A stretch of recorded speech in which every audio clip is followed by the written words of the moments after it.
Breathtaking views of the cosmos have just been crowned with the 2025 ZWO Astronomy Photographer of the Year award, and the results are nothing short of mind-blowing. Imagine a competition where over 5,800 astrophotographers from across the globe submit their most stunning captures of galaxies, auroras, and our celestial neighbors. The winners?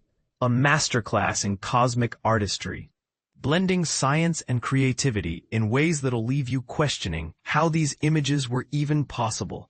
But here's where it gets controversial. Some argue that modern astrophotography leans too much on post-processing, blurring the line between reality and artistic interpretation. What do you think? Should these images prioritize raw data, or is the beauty in the creative vision? Let's dive into the jaw-dropping winners that sparked this debate. Hosted by the Royal Observatory Greenwich and powered by ZWO, the 17th annual competition unveiled its champions on September 11th during a live-streamed ceremony. The overall winner?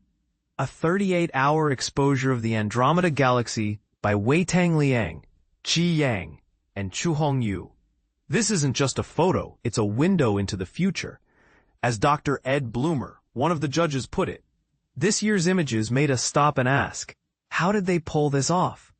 And this is the part most people miss, the technical wizardry behind these shots.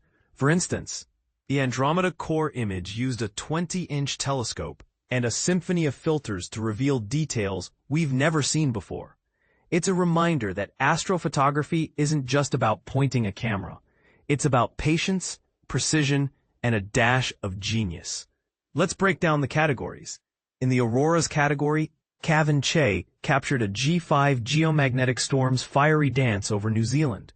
The red, green, and yellow hues? A result of charged particles colliding with Earth's atmosphere. But here's the twist. The foreground and aurora were shot on different nights. How? A Nikon Z7 astro-modified camera and meticulous planning. For the Our Moon category, Marcella Julia Pace turned the moon's light into a rainbow of colors using Rayleigh scattering. Shorter blue wavelengths scatter, longer reds pass through. Simple physics, but the result? A lunar masterpiece. Space fans, brace yourselves for the Our Sun category. James Sinclair's image of the sun's chromosphere is a chaotic ballet of hydrogen and helium plasma, shaped by magnetic fields. A 10-second exposure with a Lunt 130mm telescope? That's like freezing a lightning storm in a bottle. And in people space, Tom Williams snapped the ISS zipping past the moon in 1.5 milliseconds, a feat that requires syncing a telescope with a camera faster than a blink of an eye. Comets, planets, and asteroids steal the show too. Dan Bartlett's shot of Comet 12P Pons Brooks during a solar maximum? A cosmic farewell. Meanwhile, Tom Ray's Milky Way panorama stitched 62 images into a billion-pixel tapestry over New Zealand's glaciers.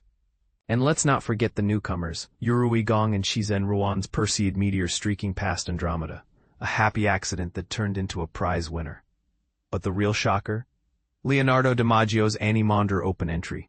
He merged a meteorite's geometric pattern with James Webb Telescope data to create an alien cityscape. Is this art, science, or both? The judges loved it, but purists might argue it's too abstract. What's your take? So, what's next? The winners' works will grace the National Maritime Museum in the UK, but the bigger question is, how do these images change our perspective?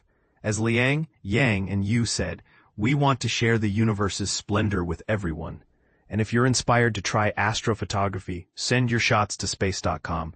We're always on the lookout for the next cosmic masterpiece. Ready to debate? Drop your thoughts in the comments. Should astrophotography prioritize science, art, or both?